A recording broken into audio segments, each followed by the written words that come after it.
오늘 오후 경기도 수원 광교 신도시의 오피스텔 신축 공사 현장에서 큰 불이 나 현장 노동자로 추정되는 30대 남성 1명이 숨지고 14명이 다쳤습니다. 불길이 워낙 거세 큰 불길을 잡는 데만 2시간 40분이 걸렸습니다. 경찰과 소방당국은 지하에서 철제 절단 작업을 하던 중 불이 난 것으로 보고 정확한 화재 원인을 조사하고 있습니다. 큰 불로 29명이 숨진 제천 스포츠센터 건물은 2011년 사용 승인 뒤 지금까지 시설 관리나 소방 점검이 부실했던 것으로 확인됐습니다. 전문업체 대신 스포츠센터 관리 직원이 시설 수리와 공사를 하거나 건물주 아들이 직접 소방 점검 책임자를 맡기도 했습니다. 자유한국당 권석창 의원이 제천 스포츠센터 화재 현장에 들어가 사진까지 촬영해 논란입니다. 현장 훼손 등을 우려해서 출입이 엄격히 통제돼 있는 곳에 국회의원 신부들 내세워 들어간 것을 두고 적절하지 못한 행동이었다는 지적입니다. 닷새 실소유주를 밝히게 될 검찰 수사팀이 내일 정식 출범합니다. 이미 검찰이 참고인들을 불러 조사에 속도를 내는 가운데 관련자들에 대한 강제 수사도 조만간 시작될 것으로 보입니다.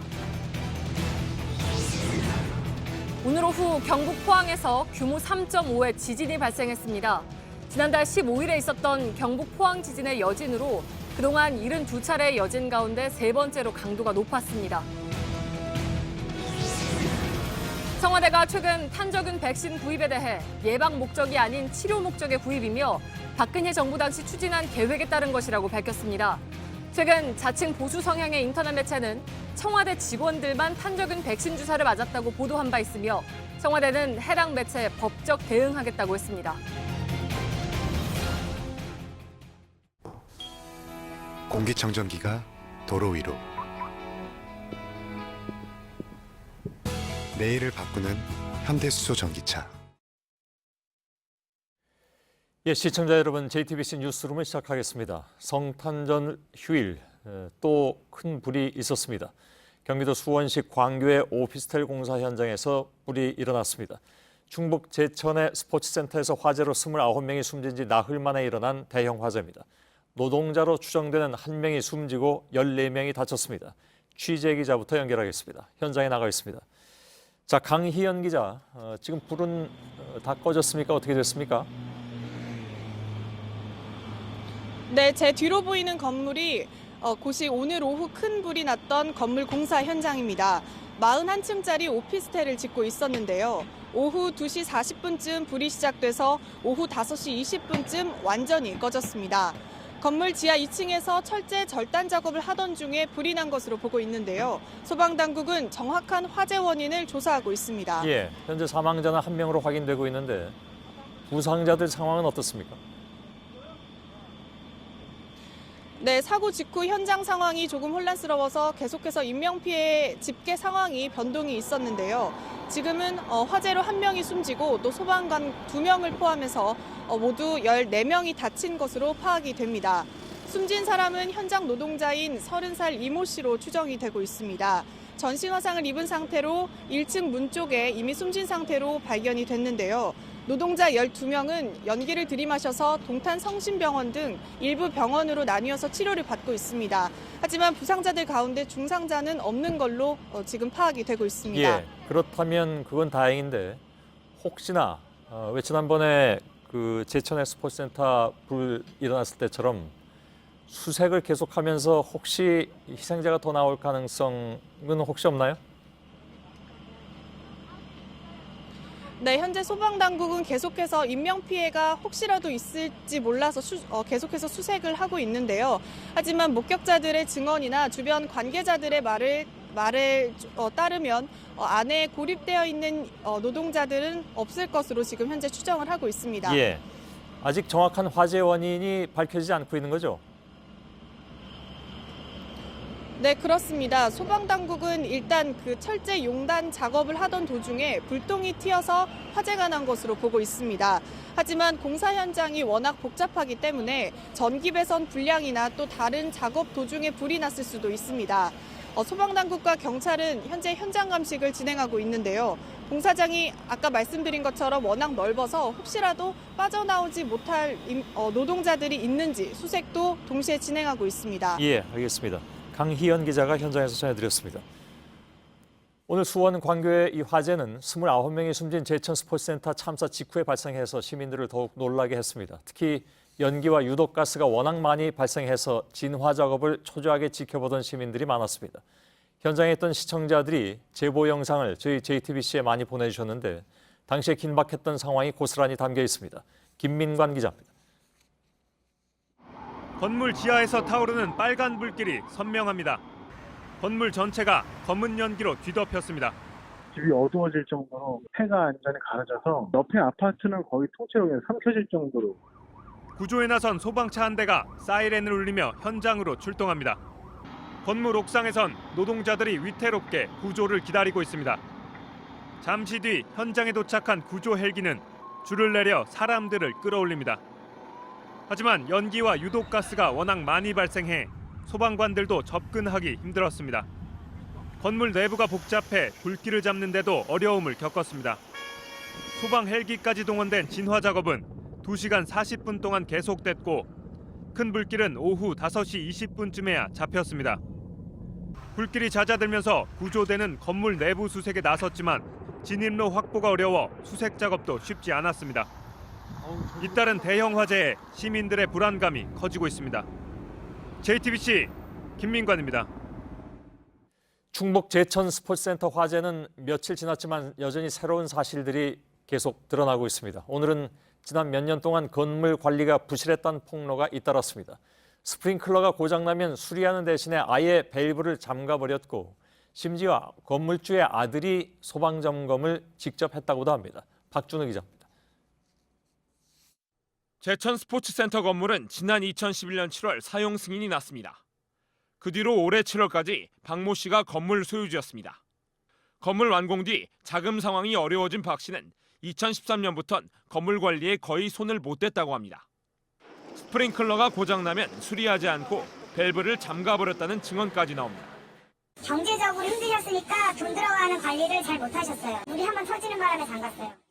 또 모든 시설의 공사와 관리는 전문업체가 아닌 건물 관리인에게 맡겼던 것으로 파악됐습니다. 잔금이 너무 많이 밀려 있어가지고 거래업체가 그 곳이라고 하면 아예 수리를 하러 오지 않는다. 지난해 건물 소방시설 점검도 당시 건물주 박 씨의 아들이 직접 했습니다. 서류 양식이었는데 거기에 있는 것들은 직접 했고요. 개인적으로 할 수 없는 부분들에 대해서는 그 소방업체에 직접 얘기를 해서 그 업체에서 와서 점검을 했고. 소방당국은 아들 박 씨가 소방안전관리자 자격이 있는 건 맞지만 지난해 전문업체가 점검한 사실은 없다고 밝혔습니다. 다른 업체에다가 맡겼었다라는 얘기가 있어갖고. 그런 거는 없습니다. 네, 사실이 아닙니다. 이미 전 건물주 박 씨를 한 차례 조사한 경찰은 추가로 박 씨를 불러 조사할 예정입니다. JTBC 박준우입니다. 29명 희생자들의 사연도 계속 전해지면서 안타까움을 더하고 있습니다. 남편을 주려고 챙긴 떡 2덩이가 유품이 돼서 돌아왔고 숨진 학생이 공부하던 책상에는 친구들의 편지와 좋아하던 과자가 놓였습니다. 정영재 기자의 보도입니다. 떡 2덩이와 가방, 그리고 내복, 화재가 난 제천 스포츠센터 안에서 나온 이항자 씨의 물건들입니다. 이 씨는 봉사활동을 끝내고 목욕탕을 갔다가 변을 당했습니다. 남편 류건덕 씨는 차마 유품들을 쳐다보지 못했습니다. 떡을 좋아하는 자신을 위해 넣어둔 것이란 생각 때문입니다. 아내가 봉사활동을 나가며 날이 춥다고 입고 간 자신의 내복도 유품으로 되돌아왔습니다. 18살 김다혜 양이 떠나던 날 제천여고 3학년 9반 다혜 양 책상에는 친구들이 남긴 편지가 놓였습니다. 다혜 양이 좋아했던 과자 하나도 가지런히 올려져 있습니다. 안익현 씨의 시신이 운구되자 유족들은 흐느끼며 몸을 가누지 못합니다. 목례로 인사드리고 출발하도록 하겠습니다. 다시 목례. 경찰인 아들은 화재 현장에서 사고를 수습하다 뒤늦게 아버지가 있다는 소식을 들었습니다. 안 씨를 포함해 희생자 5명의 발인이 오늘도 이어졌습니다. 내일 마지막 4명의 발인이 끝나면 희생자 29명에 대한 장례 절차는 모두 끝납니다. JTBC 정영재입니다. 이런 가운데 자유한국당 권석창 의원이 오늘 하루 종일 입길에 오르내렸습니다. 출입이 금지돼 있는 제천 스포츠센터 화재 현장에 국회의원 신분을 내세워 들어가서 사진까지 촬영했기 때문입니다. 권 의원 측은 진상 파악을 위한 것이라고 주장했습니다. 어환희 기자입니다. 노란 옷을 입은 경찰들이 출입을 통제하고 있습니다. 하얀색 방진복을 입은 남성이 누군가와 통화를 합니다. 제천시가 지역구인 자유한국당 권석창 의원입니다. 잠시 뒤 현장으로 들어갑니다. 30여 분 동안 건물 내외부를 둘러본 뒤 현장을 떠났습니다. 건물 안에서는 자신의 휴대전화로 사진도 찍었습니다. 권 의원은 어제 오전 김성태 자유한국당 원내대표와 함께 이곳을 찾았습니다. 그런데 오후에 다시 현장으로 돌아와 건물에 들어가려 했습니다. 현장 관계자들이 막아서자 국회의원인데 왜 못 들어가게 하느냐며 실랑이를 벌였습니다. 경찰 고위 관계자들에게까지 전화를 걸었고 그러는 사이 현장 관계자들과 협의해 복장을 갖춰 입는 조건으로 들어갔습니다. 권 의원은 해당 지역구 의원으로서 현안 파악을 위해서였다고 설명했습니다. 하지만 적절하지 못했다는 목소리가 높습니다. 화재 현장은 훼손을 막기 위해 출입과 촬영 등을 엄격하게 통제합니다. 권 의원이 찾았던 당시에도 국과수의 정밀 조사가 진행되고 있었습니다. 유족들은 정확한 화재 원인 규명을 돕기 위해 유족 대표단만 합동 감식에 참관했는데 국회의원 신분을 내세워 현장에 들어가 사진까지 찍은 건 이해할 수 없다고 말했습니다. 권 의원과 통화했던 남택화 충북지방경찰청장은 사전에 출입에 대한 양해도 없었기 때문에 들어갈 수 없다는 입장을 전했다고 밝혔습니다. JTBC 어환입니다. 예, 충북 제천 스포츠센터 화재 사고는 현장 감식 결과 1층 주차장의 천장에 설치된 보온등이 원인일 수 있다는 가능성이 제기됐습니다. 오늘은 건물주 등의 자택에 대한 압수수색도 있었습니다. 자, 조승현 기자를 현장으로 연결하겠습니다. 주차장의 보온등 얘기는 어떤 겁니까? 네, 지금까지는 1층 주차장 천장에서 불이 시작됐다는 정도만 확인된 상태입니다. 열선 작업이 원인이었다는 추측이 있었는데요. 오늘까지 현장 감식 등을 해본 결과 천장에 보온등이 여러 개 설치된 사실이 확인됐습니다. 예, 그러면 그 보온등들이 이제 화재의 원인일 수도 있다 이런 얘기입니까? 그렇습니다. 보통 필로티 구조물은 천장 안쪽에 배수관을 넣게 되고 겨울이 되면 이것이 얼지 않도록 보온등을 설치하게 됩니다. 문제는 이 보온등을 켜놨는데 기온이 조금 올라가게 되면 보온등의 열이 한 곳에 집중되게 되고 이럴 때 배관을 감싸고 있던 스티로폼 등에서 불이 시작될 수 있다는 겁니다. 예. 경찰도 이런 가능성에 무게를 두고 수사를 벌이고 있습니다. 예. 화재 원인도 중요하지만 희생자들의 정확한 사망 원인도 중요한데 이 부분에 대한 수사는 어떻게 진행이 되고 있습니까? 어제 희생자 휴대전화 5대가 추가로 발견됐습니다. 이미 발견된 7대까지 더하면 모두 12대가 확보된 겁니다. 경찰은 이 전화를 분석하면 사망 당시 상황이나 정확한 사망 시간 등을 확인할 수 있을 것으로 보고 있습니다. 예. 건물주하고 관리인은 지금 긴급 체포되어 있는 상황인데 자택이라든가 차량에 대한 압수수색을 했죠. 단서가 혹시 나온 게 있습니까? 네, 말씀하신 대로 경찰은 건물주 53살 이모 씨와 관리인 51살 김모 씨의 자택과 차량 등을 압수수색해서 휴대전화와 각종 서류 등을 확보했습니다. 아직 분석 중이기 때문에 화재 원인이나 불법 증축 여부 그리고 안전관리 부실 등이 있었는지를 입증할 만한 증거가 확보됐는지 확인되지는 않고 있습니다. 두 사람은 업무상 과실치사상 등의 혐의로 긴급 체포된 상태인데요. 이르면 내일쯤 구속영장이 신청될 것으로 보입니다. 예, 조승현 기자였습니다. 이명박 전 대통령과 다스의 관계를 밝히기 위한 검찰 수사팀이 내일 정식으로 출범합니다. 이제 곧 강제 수사가 시작될 것으로 보입니다. 다스 의혹이 수면 위로 모습을 드러낸 지 꼭 10년 만입니다. 많은 국민들이 다스가 누구의 것이냐고 묻고 있는 가운데 수사는 크게 두 갈래로 진행됩니다. 먼저 이번에 구성된 특별수사팀이 담당하는 다스의 비자금 의혹입니다. 저희가 앞서 단독으로 보도해드린 것처럼 다스 실소유주가 120억 원의 비자금을 조성했고 그 실소유주가 이명박 전 대통령인지 여부를 규명하는 것입니다. 또 다스가 BBK 김경준 씨로부터 140억 원을 회수하는 과정에서 이 전 대통령이 직권을 남용해서 외교부 등을 동원했는지 여부는 서울중앙지검이 조사할 예정입니다. 수사팀은 내일 출범하지만 검찰은 이미 관련 참고인들을 불러서 빠르게 조사를 진행하고 있습니다. 참고인 조사가 끝나면 곧 강제 수사도 이루어질 전망입니다. 먼저 검찰청에 나가 있는 취재기자 연결하겠습니다. 한민영 기자, 내일 서울 동부지검에서 출범하는 별도 수사팀에 앞서서 이미 서울중앙지검에서 조사를 시작했죠. 검찰 수사가 여러 가지 면에서 속도를 내는 것 같습니다. 네, 현재 검찰 수사는 두 갈래로 이뤄지고 있습니다. 서울중앙지검에선 김경준 씨의 스위스 계좌에서 다스로 입금된 140억 원에 대해 이명박 전 대통령과 청와대 등이 개입했느냐를 집중 수사하고 있습니다. 바로 이 전 대통령의 직권 남용 혐의인데요. 검찰은 이 부분은 공소시효가 2020년까지여서 여유가 있다면서도 관련자들 조사엔 속도를 내고 있습니다. 지난주 이 전 대통령 시절 청와대 민정수석실 행정관을 지낸 검찰 관계자와 다스 이상은 회장의 운전기사로 일했던 김종백 씨 등을 참고인 신분으로 불러 이미 조사했습니다. 예, 운전기사 김 씨는 언론 인터뷰에서 다스 실소유주가 이명박 전 대통령이다. 이렇게 주장을 해서 주목을 받고 있습니다. 김 씨 말고도 같은 주장을 하는 사람들이 많은데 또 누가 조사를 받습니까? 네, 대표적인 게 다스 경리팀에서 일했던 인물들입니다. 저희 JTBC가 보도했던 다스 비자금 의혹과 관련해 폭로성 발언을 했던 이들이 많습니다. 예를 들어 전 경리팀장은 저희 기자와 만나 다스 직원들한테 실소유주가 누구냐고 물으면 이명박 전 대통령이라고 할 것이다 라고 말했는데요. 또 연말엔 다스 경영보고서를 따로 작성했는데 그건 이 전 대통령 보고용이라고 생각했다라고도 말했습니다. 당장 내일은 이제까지 다스 의혹을 취재해온 주진우 기자가 참고인 신분으로 조사를 받을 예정입니다. 예, 내일 동부지검에서 출범하는 수사팀 이미 이번 성탄 연휴에 자금 흐름 파악에 나선다든가 이런 움직임이 굉장히 빨라지고 있는 것 같습니다. 특히 수사팀장이 금융범죄 수사에 정통한 검사라면서요?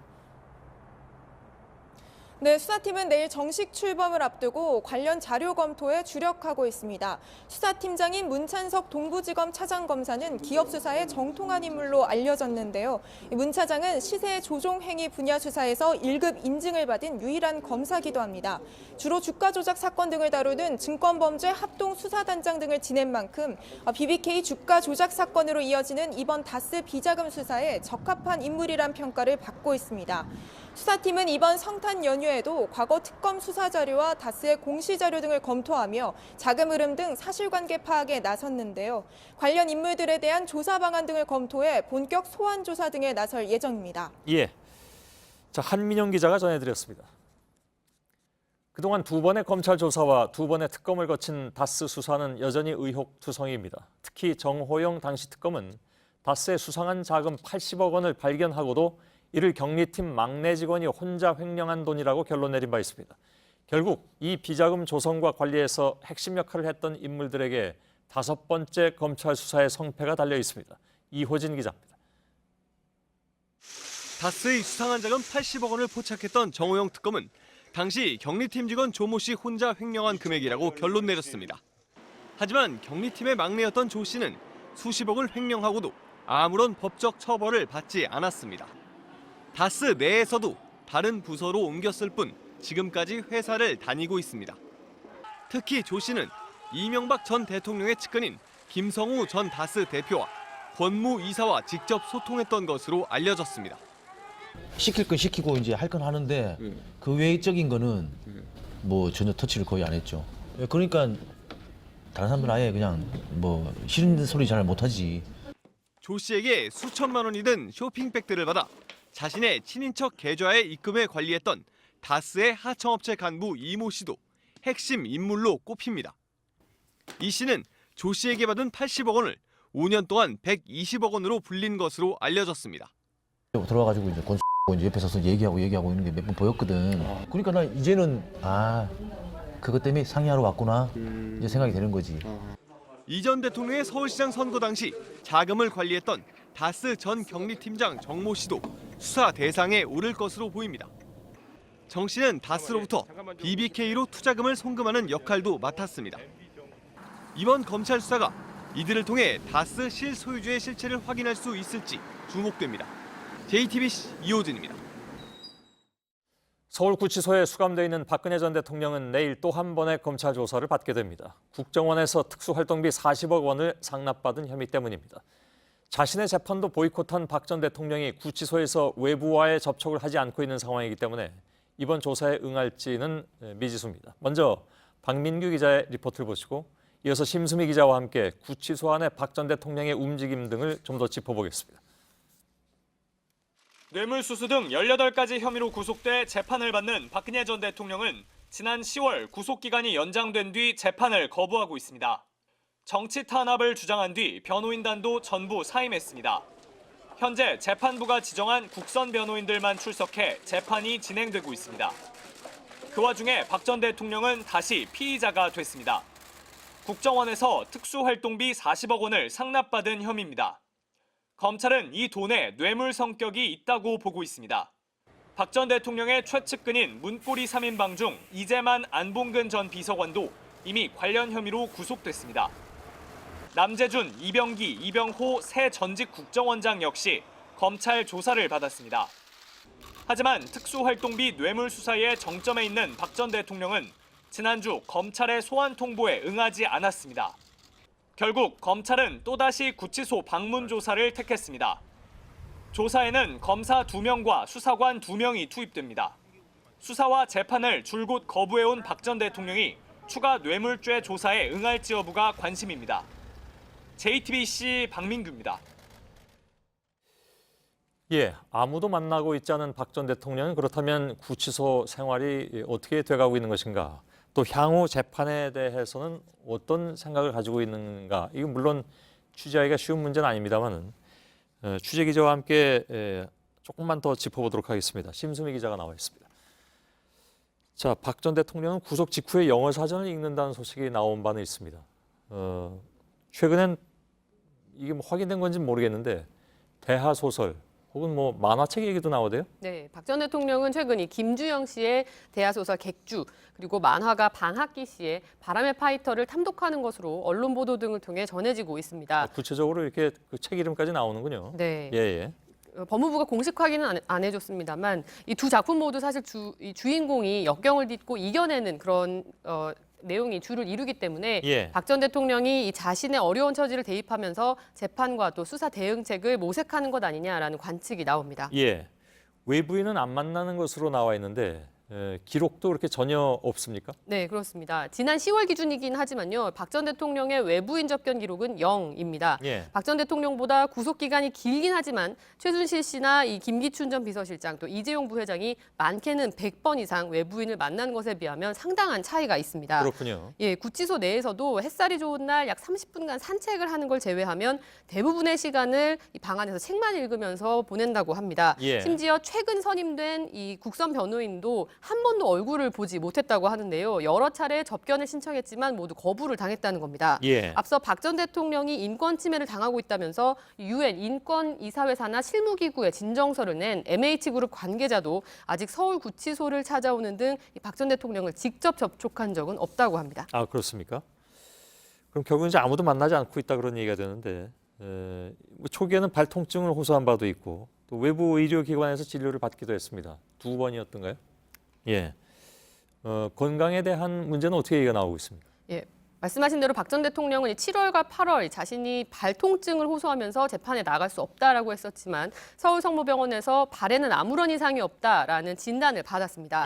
그리고 지난달에 다시 허리 통증을 호소해서 또다시 서울성모병원을 찾았고 여기서 가벼운 허리 디스크 증세 판단이 나온 바가 있는데요. 최근까지도 무릎이 붓고 아프다는 이유로 재판에 불출석하고 있습니다. 하지만 재판부는 거동할 수 없을 정도로 정당한 불출석 사유로 보기는 어렵다라고 지적했습니다.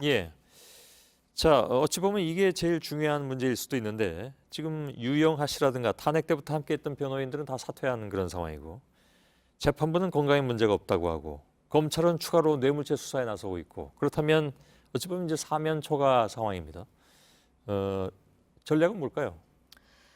지난 10월 박 전 대통령은 자신이 받는 재판 자체가 정치 보복이다 이렇게 정의를 했습니다. 예. 사실 내일 검찰 조사도 같은 논리로 조사 자체를 거부할 가능성이 매우 높다는 분석이 나오는데요. 예. 만일 그렇다고 한다면 스스로 변론권을 포기하는 것이기 때문에 이 불리한 상황을 자초하는 겁니다.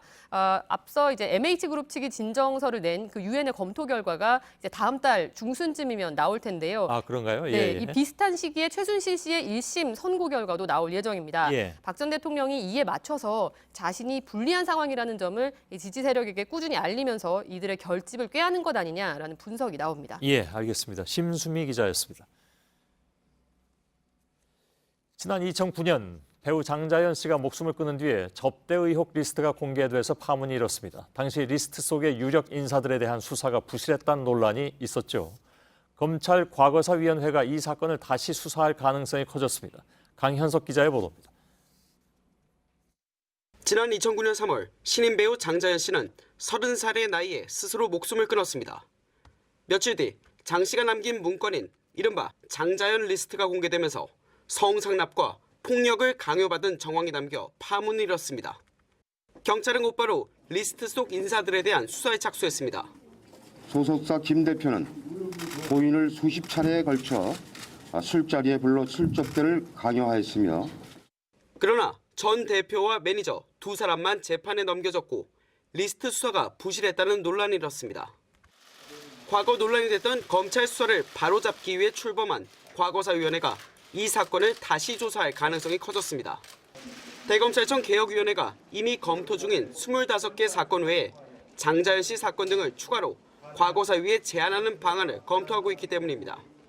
장 씨 사건 외에도 최근 재심 끝에 무죄가 확정된 전북 완주군 삼례읍의 나라수퍼 강도치사 사건 등도 재조사에 포함될 가능성이 큽니다.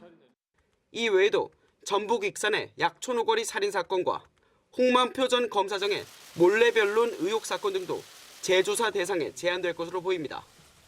JTBC 강현석입니다. 네, 오늘 경북 포항에서 규모 3.5와 2.1의 지진이 또 발생했습니다. 오후 4시 19분과 32분이었습니다. 기상청은 지난달 15일에 있었던 포항 지진의 여진이라고 했습니다. 특히 규모 3.5의 여진은 그동안 있었던 72차례 여진 가운데 세 번째로 큰 규모였지만 다행히 피해는 없었습니다. 흥해읍 실내체육관 등에서 여전히 대피소 생활을 하고 있는 주민들은 놀란 가슴을 쓸어내렸습니다. 이런 가운데 한 달 전 지진으로 건물이 무너진 한 어린이집 원생들은 오늘 마지막 크리스마스 파티를 열었습니다. 건물이 무너지고 학생이 줄면서 어린이집이 문을 닫게 된 겁니다. 오선민 기자가 다녀왔습니다. 아까 어린이집 가야지. 일어나세요. 일어나봐. 6살 재혁이가 간신히 눈을 뜨는가 싶더니 다시 베개에 얼굴을 묻습니다. 학교 가야지. 일어나. 아까 일어나봐. 지진 뒤 재혁이는 매일 30분 일찍 눈을 떠야 합니다. 어린이집이 갈라지고 무너져 7km 떨어진 임시 건물로 옮겼기 때문입니다. 공간이 비좁아 5, 6세 반은 합쳐졌고 원하는 반으로 줄었습니다. 우리 영일 어린이집 저렇게 됐어. 우리 저기 못 가. 오늘은 누가 안 왔어. 오늘은 누가 안 왔어. 뭐 그렇게 이야기하고 나 슬퍼. 포항 영일 어린이집은 지진 때 유독 피해가 컸습니다. 벽이 통째 떨어져 나갔고 통학버스는 망가졌습니다. 어린이집 내부입니다. 제 손 하나가 들어갈 정도로 벽이 갈라져 있습니다. 옆에는 아이들이 사용하던 교구가 지진 전 모습 그대로 남아 있습니다. 뚫린 공간은 천막으로 막아뒀습니다. 하지만 복구 계획은 막막합니다. 성금도 저희는 줄 수가 없고 피해국 복구비도 안 된다고 하니 주택의 피해만 보상되도록 되어 있습니다. 어린이집 같은 이 시설에는 지원 기준이랄 게 없어요. 결국 어린이집은 내년 2월 휴원을 결정했습니다. 함께 온종일 지내던 아이들은 이번 크리스마스가 지나면 흩어져야 합니다.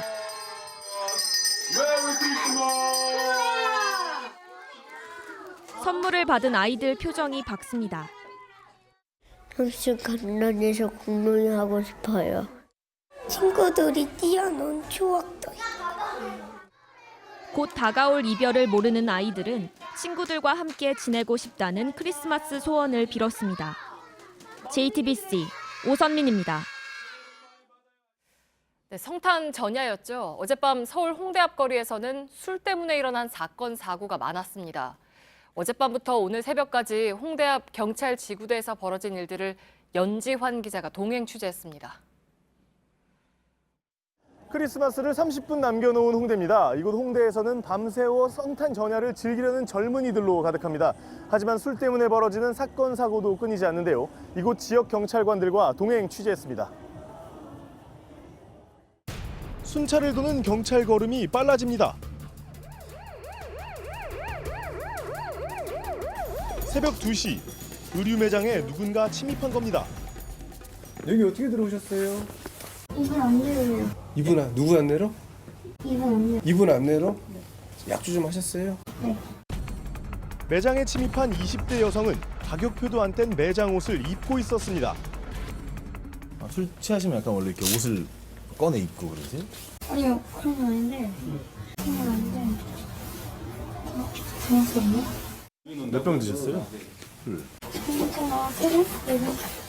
이 여성은 결국 체포됐습니다. 야간 주거침입 절도죄로 현행범 체포하겠습니다. 지구대로 복귀하자 이번엔 술에 취한 외국인이 들어옵니다. Are you drunken? Drunken? 원래 이렇게 이불 같은 것도 잘 이렇게 덮어주신 거예요? 되니까 이제 멜당이 높이면 잘못 입 돌아갈 수도 있고 이래서 미성년자들이 술을 마시고 있다는 신고도 들어옵니다. 미성년자예요? 뭐 술 드시러 오신 거예요? 미성년자시는? 영업 정지 처분이 두려운 업주는 망연자실입니다.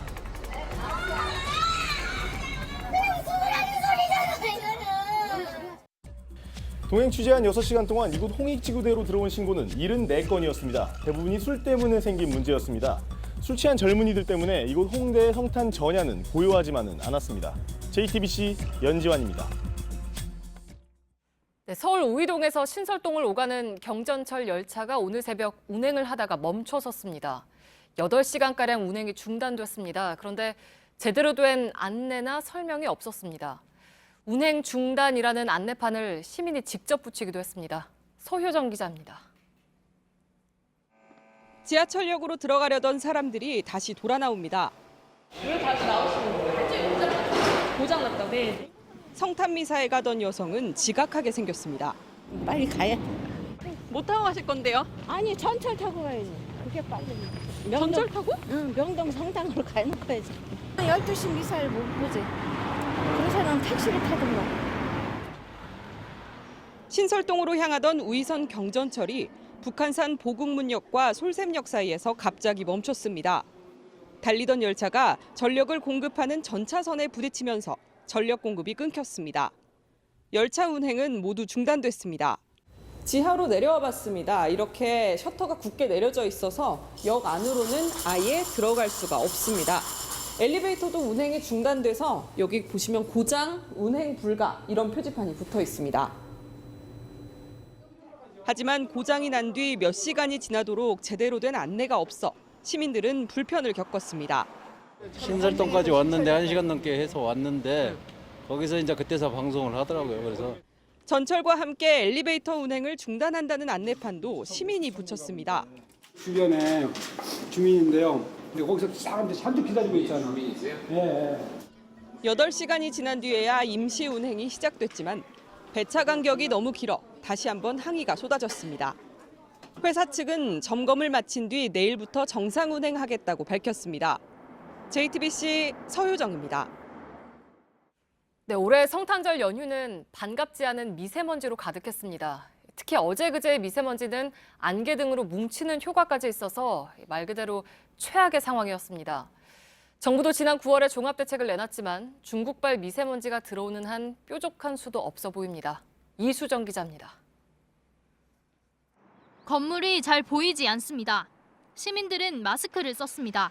성탄절 연휴가 시작된 23일부터 초미세먼지가 매우 나쁨 수준까지 올라갔습니다. 어제 비가 내리고서야 상황은 조금 나아졌습니다. 이번 미세먼지는 중국에서 시작됐습니다. 여기에 국내 대기가 정체되면서 미세먼지가 그대로 머물렀습니다. 또 습도까지 높아 젖은 눈덩이를 굴리면 쉽게 커지는 것처럼 대기 중 미세먼지가 뭉쳐지기까지 했습니다.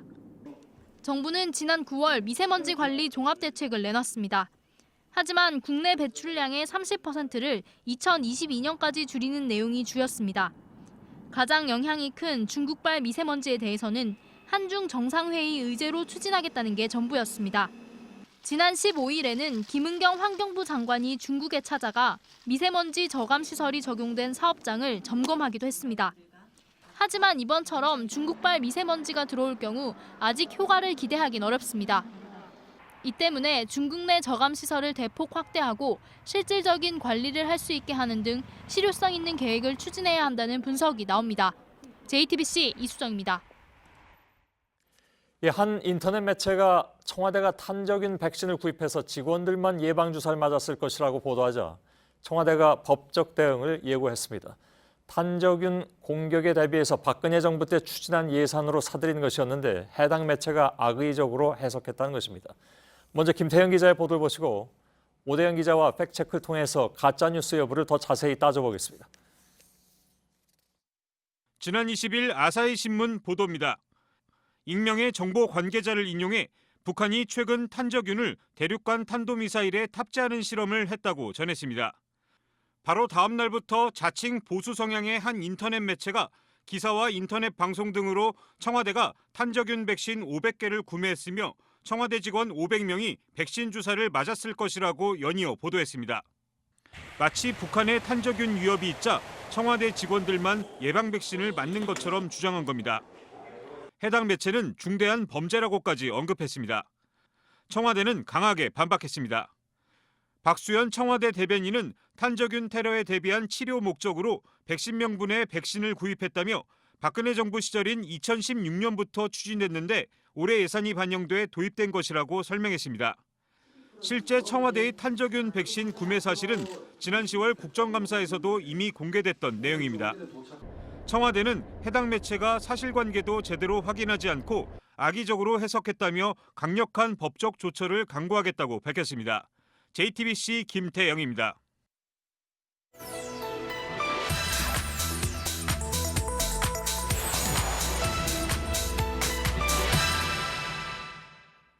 팩트체크 오늘 좀 앞당겨서 진행을 하게 됐습니다. 바로 이 문제 때문입니다. 청와대 직원 500명이 국민 몰래 탄저균 예방주사를 맞았다.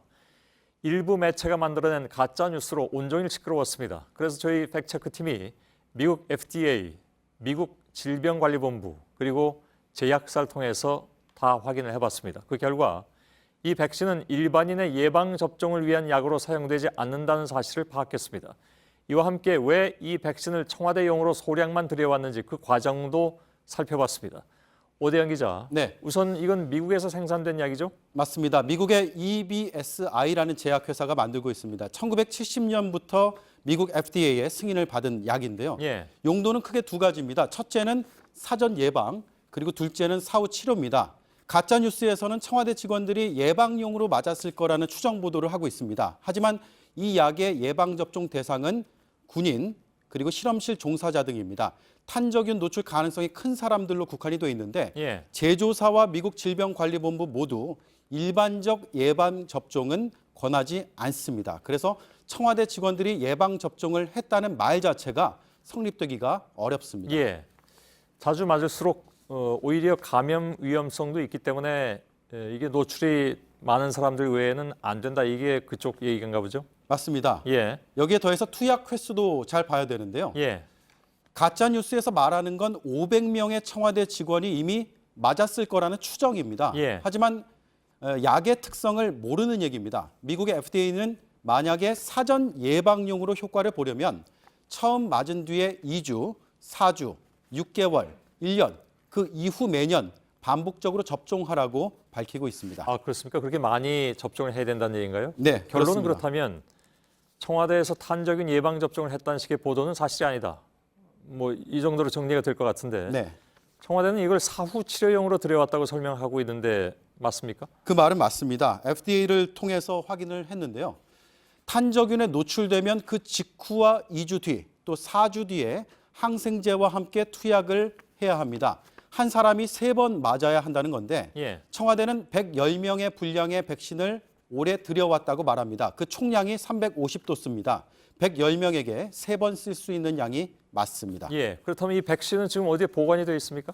네, 국군 모 병원에 보관 중이라고 청와대는 설명을 하고 있습니다. 또 이와는 별개로 국민 치료용으로 일부 보유하고 있다고 합니다. 현재 질병관리본부는 1000명 분량을 보관 중이라고 밝혔습니다. 자, 그렇다면 이 가짜 뉴스가 논란이 된 이유는 전 국민이 아니라 극소수만 쓸 수 있는 양이기 때문인데 충분한 양을 들여올 수도 있었던 건 아닌가요?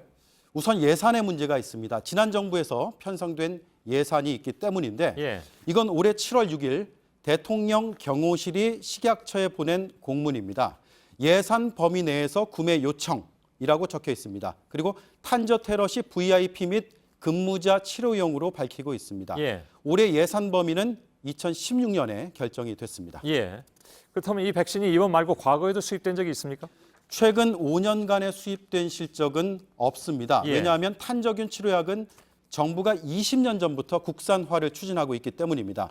1997년에 질병관리본부가 연구를 시작했고 이후에 국내 제약사가 참여를 해서 2019년에 개발이 끝날 예정입니다. 꽤 오래 걸리는 거네요. 네, 올해에는 조건부 임상시험 단계에 있는데 성능이 개량된 국산 백신이 전면적으로 보급되기 전에 일부 수량을 청와대가 우선적으로 수입한 겁니다. 자, 알겠습니다. 팩트체크 오대영 기자였습니다. 자유한국당이 임종석 비서실장의 아랍에미리트 특사 방문을 두고 연일 공세를 퍼붓고 있습니다. 원전 사업 뒷조사설, 국교 단절설에 이어서 이번에는 정부가 관련 공무원과 현직 교민을 입막음시켰다고 주장했습니다. 다만 이것이 일부 언론의 내용을 그대로 전했을 뿐 구체적인 근거는 없었습니다. 이희정 기자입니다. 자유한국당 지도부는 지난 금요일 박강호 주 아랍에미리트 대사를 면담했습니다. 임종석 비서실장의 아랍에미리트 방문에 대해 묻기 위해서입니다. 이 자리에서 박 대사는 한국당 측에 양국 간 고위급 채널 복원이 필요했다고 말했습니다. 그런데 한국당은 대사가 감시를 받고 있다고 주장했습니다. 이 박강원 대사를 감시하는 외교부 간부들이 붙어서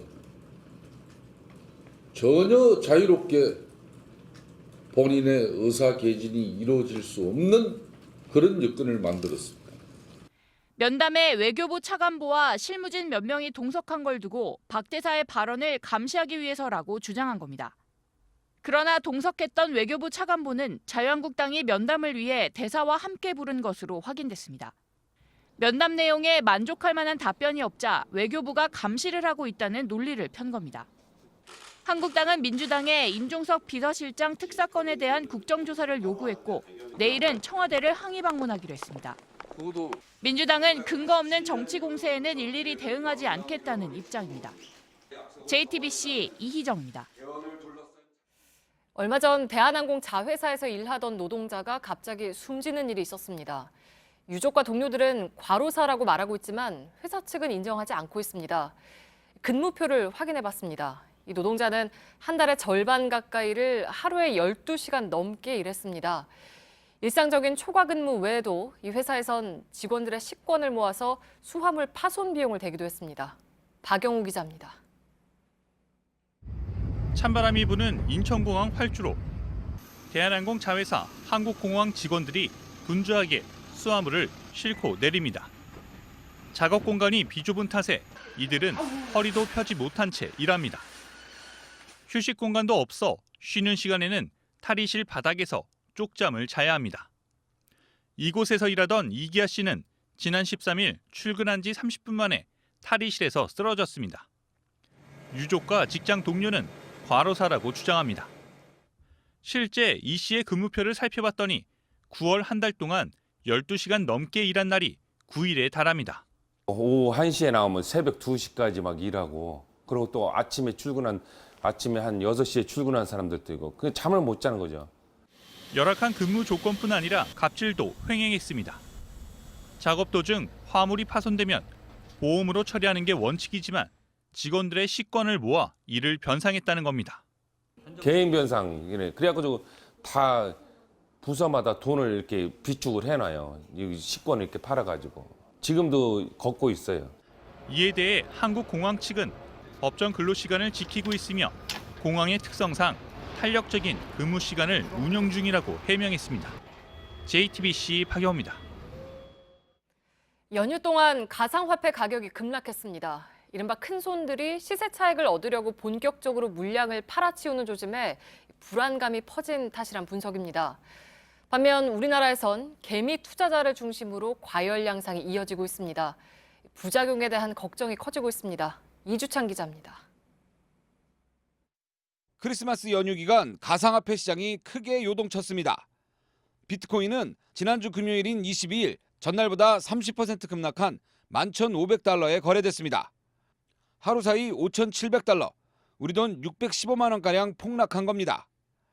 다음 날에는 15,000달러대로 반등했지만 24일에 다시 13% 떨어진 14,000달러대에 거래됐습니다.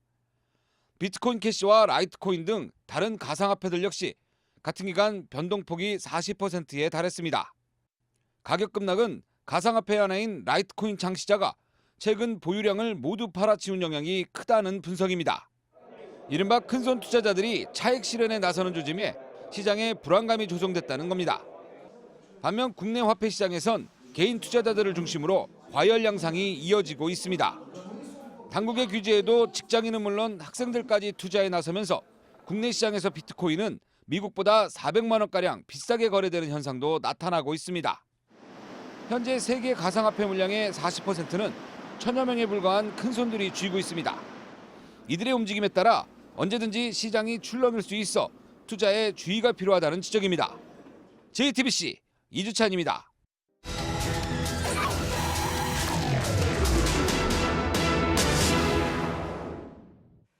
항상 헬스장에서 마주치는 동네 아주머니부터 길거리에서 인사를 나누던 친구 어머니까지 예고 없는 참사에 이웃들을 잃어버린 제천시는 깊은 슬픔에 잠겨 있습니다. 거리 상점들은 문을 닫아 애도에 나섰고 시민들은 미처 전하지 못한 인사말 대신 눈물의 메시지를 남겼습니다. 밀착 카메라 김도훈 기자입니다. 화마가 휩쓸고 지나간 곳은 이제 시커먼 잿더미로 변했습니다. 사고 소식을 듣고 찾아온 한 중년 여성은 황망한 표정으로 한동안 자리를 뜨지 못합니다. 다 알죠. 이름을 지금 다 모르지. 다 형님, 동생 뭐 나이 한 살이라도 더 먹으면 다 언니고 뭐 다 그렇지 뭐. 온몸이 후들거리갖고 지금 겨우 한 번 나와봤는데 실감이 나겠나 지금 안 나지. 끝내 돌아오지 못한 친구 생각에 학생들은 참았던 눈물을 터뜨립니다.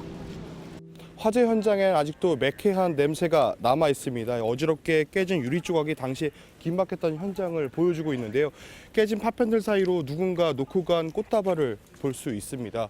화재 현장 뒤쪽으로는요, 임시 분향소도 설치되어 있습니다. 희생자들의 이름이 적힌 재단 위로는 추모객들이 두고 간 흰 국화꽃 수십 송이가 놓여 있습니다. 모두 이름은 기억하지 못해도 거리에서 마주치면 서로 반갑게 눈인사를 주고받던 이웃들이었습니다.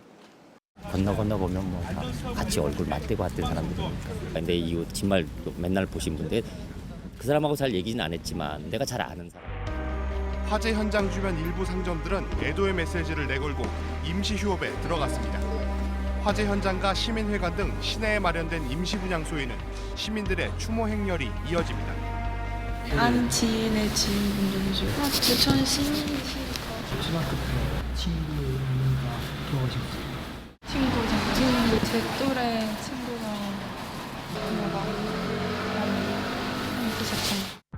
성탄 연휴 사흘째지만 캐롤이 사라진 거리엔 정막만이 가득합니다. 시내에 차려진 화장터에는 하루에도 수차례 희생자들의 장례 절차가 이어집니다. 목놓아 이름을 부르다 실신해 구급차에 실려가기도 합니다. 제천 시내 기업들과 학교도 송년회 등 각종 행사를 취소했습니다. 초상식이었지. 그러니까 내 아는 분들이 또 가야 되고 이거 장례식장 내가 그거 하면서 그 일 보는데 그게 안 돼. 모든 회의도 다 캔슬되고 지금. 희생자 29명의 영정과 위패가 놓인 합동분향소에는 흰 국화꽃을 든 추모객들의 발길이 끊이지 않습니다. 부장소 입구에는 추모의 글을 적을 수 있는 게시판도 이렇게 마련이 되어 있습니다. 조금 더 안쪽으로 들어와 보면요, 추모객들이 남긴 방명록도 이렇게 찾아볼 수가 있는데요. 이쪽에는 추모객이 희생자에게 직접 남긴 메시지도 찾아볼 수 있습니다. 오늘까지 제천 시민이 5,200여 명이 합동분향소를 찾아 고인들의 마지막 길을 배웅했습니다. 제천의 목욕탕에서 불러서 죽은 사람들 장례 치러주라. 슬퍼요. 아빠랑 갔었던데. 2008년 이후 최악의 참사로 기록된 이번 화재 사고가 인재였다는 정황이 속속 드러나는 가운데 제천 시민들은 어느 때보다 악몽 같았던 성탄 연휴를 보내야 했습니다. 시민들의 아픔과 슬픔이 반복되지 않기 위해선 철저한 사고 원인 분석과 함께 근본적인 대책이 마련돼야 할 것입니다. 밀착 카메라 김도원입니다.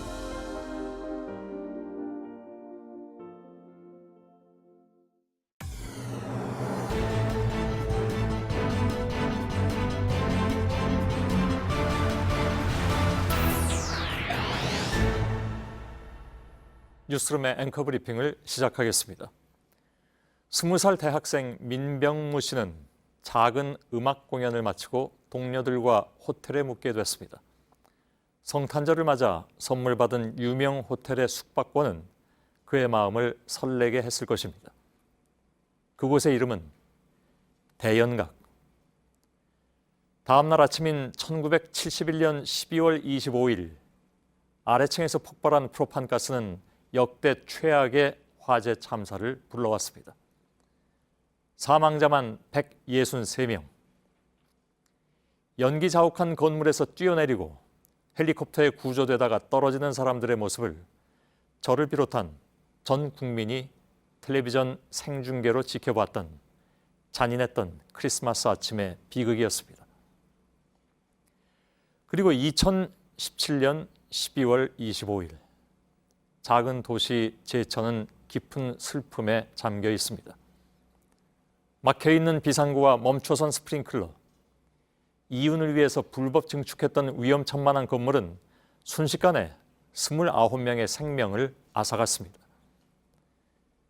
46년 전 하늘을 까맣게 물들였던 그날과 묘하게 겹쳐지는 까맣게 그을린 건물의 흔적. 심지어는 바로 그 성탄절인 오늘 오후에도 대형 화재는 발생해서 또 한 명의 생명이 목숨을 잃었습니다. 한치도 벗어나지 못한 안전불감증의 절망마저 느껴질 무렵에 우리가 만난 지극히 평범한 사람들이 있습니다. 손님들을 비상계단으로 먼저 탈출시킨 뒤에 정작 자신은 유독가스를 마셨던 건물의 이발사. 2층 창을 뜯어내고 갇혀있는 사람들을 구해낸 70대 할아버지와 중학생 손자가 있었고, 외벽 청소용 차량을 몰고 높은 층에 매달린 생명을 구해낸 시민이 있었습니다.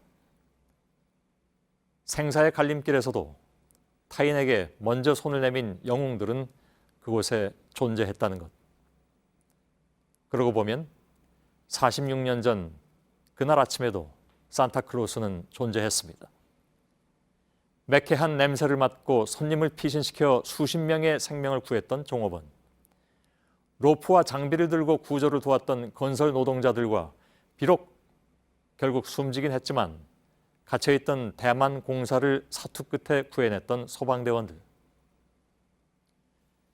오늘 이 땅에 태어난 예수가 타인을 위해서 스스로 십자가에 올랐듯이 세상은 그 선물 같은 이들의 마음으로 조금이나마 위안받고 성장하고 한 걸음 나아가야 하는 것은 아닐까. 마지막으로 소개해드릴 노래가 있습니다. 1971년 크리스마스 날 아침 대연각에서 목숨을 잃었던 20살의 그 청년. 그의 동생 민병호 씨는 6년이 지난 뒤에 생전에 형이 작곡했던 노래를 대신 세상에 발표했습니다. 길은 험하고 비바람 곳에도 서로를 위하며. 세상은 그들에게 비극을 가져왔지만 그 비극을 치유하는 것 또한 세상이라는 따뜻한 크리스마스의 기적. 오늘의 앵커 브리핑이었습니다.